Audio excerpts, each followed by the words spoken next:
طوری که می‌بینیم بیشتر کشورهای خاورمیانه، آفریقا و افغانستان از دهشت تروریسم به بدبختی مواجه شده، قلمرو این کشورها به ویرانه تبدیل گردیدند. اهالی این کشورها در نتیجه تحرکات سازمان‌های تندگرا و افراطی که به درگیری‌های بی‌معنی مذهبی دامن می‌زنند، به حال سرگردانی گرفتار شدند.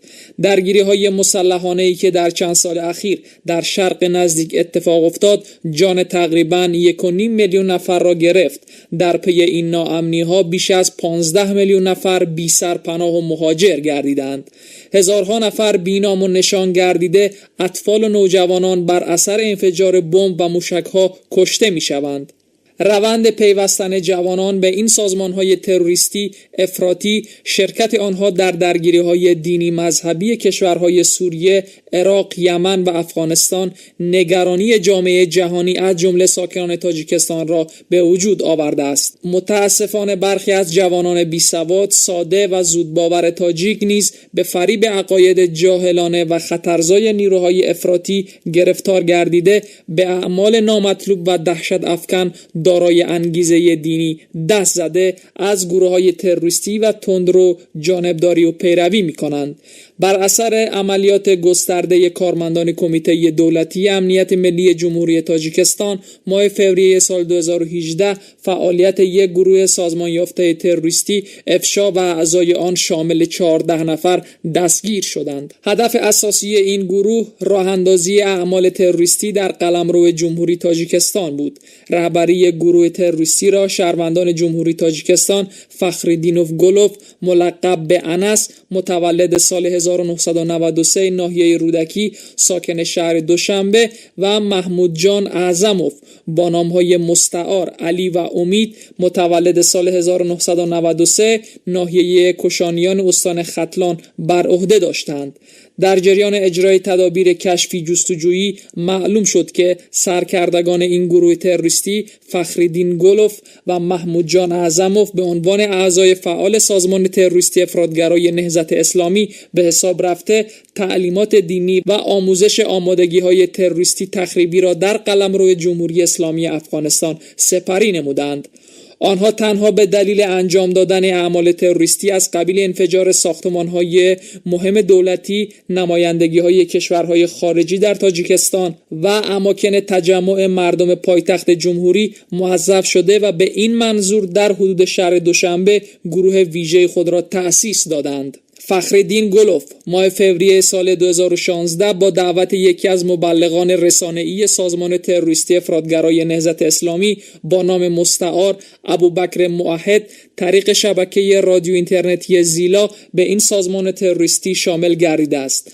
با کمک و راهنمایی این شخص، فخرالدین گلوف از طریق مسیر هوایی چلیابینسک، مسکو، باکو، تهران، کابل به افغانستان سفر کرده، به نیروهای سازمان تروریستی افراطگرای نهضت اسلامی که در هیئت گروه تروریستی دولت اسلامی واقع در منطقه اچین شهر جلال آباد ولایت ننگرهار با ارتش این کشور در حال جنگند میپیوندد. در هیئت این گروه او طی 1 سال و 2 ماه تعلیمات ایدئولوژیکی تخریبکارانه، استفاده از اسلحه، آموزش ساخت مواد منفجره را سپری میکند و سپس ماه آوریل سال 2017 از جانب نماینده حزب نهضت اسلامی با نام مستعار خباب دستور میگیرد که به تاجیکستان سفر کند. چون در تاجیکستان شخصانی به مانند او از قبل آماده شده اند و آنها یکجا باید گروه جدیدی از سازمان نهضت اسلامی را تأسیس داده منتظر دستور باشند. سال 2016 به شهر روسیه چلیابینسک رفته بودم. سال 2016 به سمت چلیابینسک، مسکو، باکو و از باکو به ایران رفتم. با راهنمایی ابوبکر موحد در ایران تقریباً 20-21 روز برای گرفتن روادید افغانستان ماندم. روادید را که گرفتم از مشهد به کابل رفتم. پس از آن که در مرکز تروریستی دولت اسلامی رسیدم، در آنجا همین را مشاهده کردم که کلاً 500 نفر بودند. رهبرشان خباب بود. خباب در وقت افغانستان بودنم شهروند تاجیکستان، بزرگ تاجیک ها، امیر تاجیک ها بود. وی در همانجا طول 15 روز به ما 4 نوع سلاح کالاشنیکوف و نحوه استفاده از سلاح‌های گوناگون و پرتاب نارنجک را آموزش داد. همدست جنایی فخرالدینگولوف محمود جان عظیموف سال 2011 به روسیه سفر می‌کند. او در شهر ماگنیتاگورسک، اوفا و مسکو به بنایی مشغول بوده که در همین دوره طریق شبکه رادیو اینترنتی زیلا با نام مستعار علی اعظموف با سیولی شفیعوف شهروند جمهوری تاجیکستان عضو سازمان تروریستی افراطگرای نهضت اسلامی ملقب به جلال آبادی و معاویه متولد سال 1988 شهر حصار که خود را مبلغ سازمان تروریستی دولت اسلامی نیز معرفی می‌کرده آشنا می‌گردد. ماه نوامبر سال 2015 ماه نوامبر سال 2015 در شبکه زیلا با شخصان آشنا شدم با نام‌های ابو مهاجر و معاویه که یکی از فعالان سازمان تروریستی افراطگرای حزب نهضت اسلامی بودند که به دین جهاد به دولت اسلامی دعوت می‌کردند. من هم گرفتار آنها شدم. روز 26 ژانویه سال 2016 با مسیر هوایی قزان مسکو دبی مشهد بلیط داشتیم و ساعت 11 بود تقریبا از قزان پرواز کردیم. شهروند افغانستان به نام احمد نجاتی آمده مرا از فرودگاه استقبال گرفته به مهمانخانه برد و روز 2 فوریه من به شهر مشهد ایران رفته از آنجا طریق هواپیما به کابل افغانستان پرواز کردیم. کابل افغانستان پریدیم.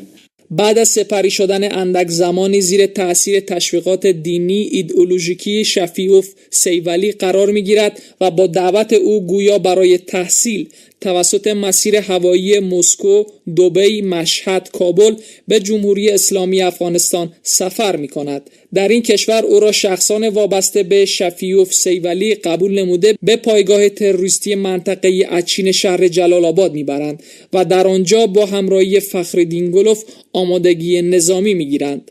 پس از گرفتن تعلیمات تروریستی تخریبی محمود جان اعظموف ماه دسامبر سال 2017 از جانب نماینده حزب نهضت اسلامی خباب با دستور انجام عملیات تروریستی توسط استان بدخشان افغانستان به تاجیکستان انتقال می‌یابد. تخمیناً ماه ایول بود که یک روز بعد عید روزه بود. تقریبا ماه ژوئیه بود که یک روز پس از عید روزه من از حدود دولت اسلامی برآمدم و به سمت کابل حرکت کردم. در کابل مرا ابو عرب نام شهروند افغانستان آمده و قبول کرد و به شهر قندوز افغانستان برد. شخصی با نام بسم الله که این هم شهروند افغانستان بود به من گفت که همین آدم تو را از بدخشان افغانستان به بدخشان تاجیکستان انتقال می‌دهد. مرا به بدخشان افغانستان به شغنان آورد که روبروی بدخشان تاجیکستان است و از آنجا ساعت 3 شب من در تیوب نشسته و آب را عبور کردم و به تاجیکستان داخل شدم. صبح به شهر خاروق رفتم و از شهر خاروق همان روز در یک ماشین مدل ستارکس سوار شده به شهر دوشنبه آمدم. در شهر دوشنبه فخرالدینگولوف و محمود جان اعظموف با دستور خباب گروه خوابیده تروریستی را عبارت از جوانان تاجیکی که در زمانهای گوناگون در پایگاه تروریستی منطقه اچین شهر جلال آباد تعلیمات دینی ایدئولوژیکی و تخریبکارانه را زیر رهبری سیولی شفیعوف یعنی جلال آبادی گرفته بودند تأسیس می‌دهند. بعد 4-5 ماه روز ما رو خباب دعوت کرد گفت که تو را به تاجیکستان روان می‌کنی. پس از 4-5 ماه یک روز مرا خباب دعوت نموده گفت که تو را به تاجیکستان میفرستم. یک روز بعد دعوت کرد گفت آماده باش به تاجیکستان میروی و بعد صحبت میکنیم. پس از افغانستان به ایران آمدیم، از ایران به ترکیه رفتیم و بعد 4-5 روز مرا به استانبول بردند و در آنجا یک شهروند قرقیز که نامش معلوم نیست به من پاسپورت، $1000 پول و تلفن داد. با همان پاسپورت از فرودگاه استانبول به قرقیزستان پرواز کردم. از قرقیزستان تا تاجیکستان با ماشین حرکت کردیم. از مرز رسمی گذشتیم با همان شناسنامه با نام ایدیوف سیدلی و توسط اسفره به تاجیکستان وارد شدیم. از اسفره خوجند رفتم و از خوجند مستقیم به خانه آمدم. پس از 5 یا 6 روز سیم کارت خریدم با نام خودم. به اینترنت وارد شدم و به خباب از آمدنم اطلاع دادم. سیم کارت خریدم با نام خودم اینترنت برام خباب گفتم که من رسیدم. به گروه تروریستی چنین اشخاصی شامل شده بودند: گلوف اصلالدین قربان مرادویچ متولد سال 1998 ساکن شهر دوشنبه.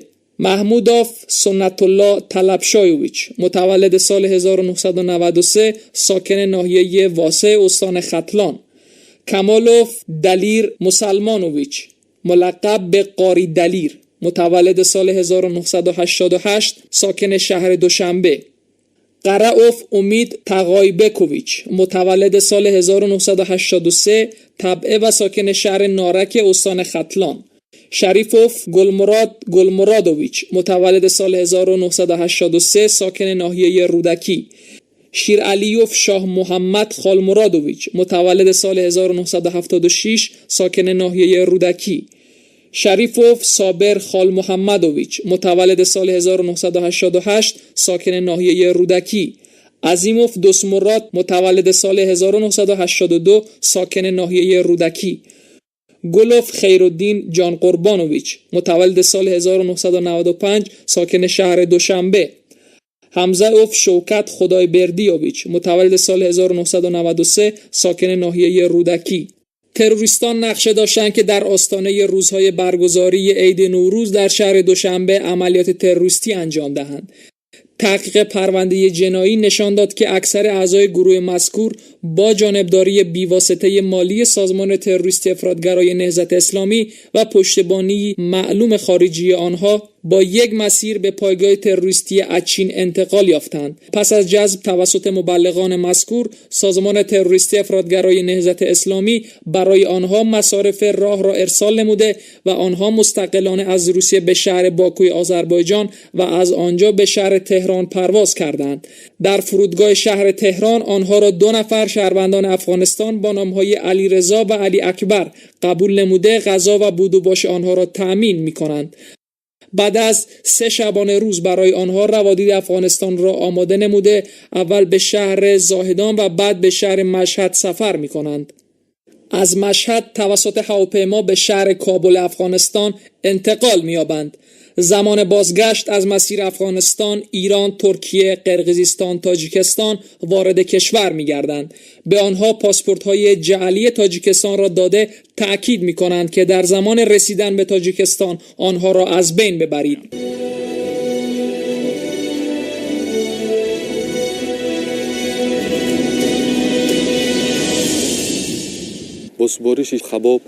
با دستور خباب با همراهی علی 2 نفر محمود جان اعظموف با تخلص علی با مصلحت قبلی برای عملیات تروریستی به محله گیپرازم شهر دوشنبه به نزد پایگاه 201 روسیه آمده علی را پیاده کردم و خودم یک کمی دورتر داخل ماشین منتظر بودم.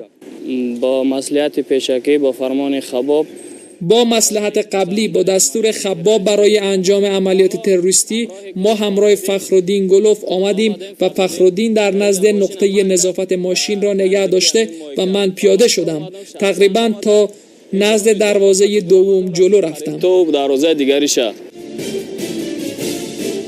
مقصد گذراندن عملیات‌های تروریستی هدف انجام عمل تروریستی در نزد پایگاه 201 روسیه بود که هدف اساسی ناآرام ساختن وضعیت در تاجیکستان بود تا در روحیه مردم ترس ایجاد شود و نسبت به آرامی و امنیت کشور حس ناباوری ایجاد گردد. هدف ما مشاهده اوضاع و تریزی اجرای عمل تروریستی با دستور خباب بود. پیش رفتن برادرم به افغانستان قبل از رفتن برادرم به افغانستان او را نصیحت کردم و به او گفتم که به افغانستان نرو، به آنجا رفتن درست نیست. آن جهادی که شما میگویید درست نیست. من او را نصیحت کردم ولی به حرف من گوش نکرد. من گفتم که مادرم بیمار است.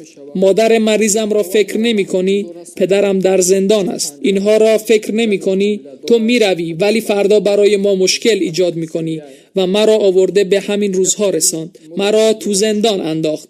همسر من باردار است. پدرم در زندان است. مادرم بیمار است. سبب همه این کارها همین برادرم می باشد. من قبلا او را نصیحت کرده بودم که نرود به افغانستان ولی او به افغانستان رفت و امروز این مشکلات به سر ما آمده است. این روزا به سر ما آمده. روز 22 فوریه روز 22 فوریه سال 2018 تقریبا ساعت 8 بعد از ظهر من می‌خواستم که مرز دولتی تاجیکستان افغانستان را عبور کنم و در ناحیه پنج پایان از جانب کارمندان امنیت ملی دستگیر شدم. از جانب کارمندان امنیت ملی دستگیر شدم.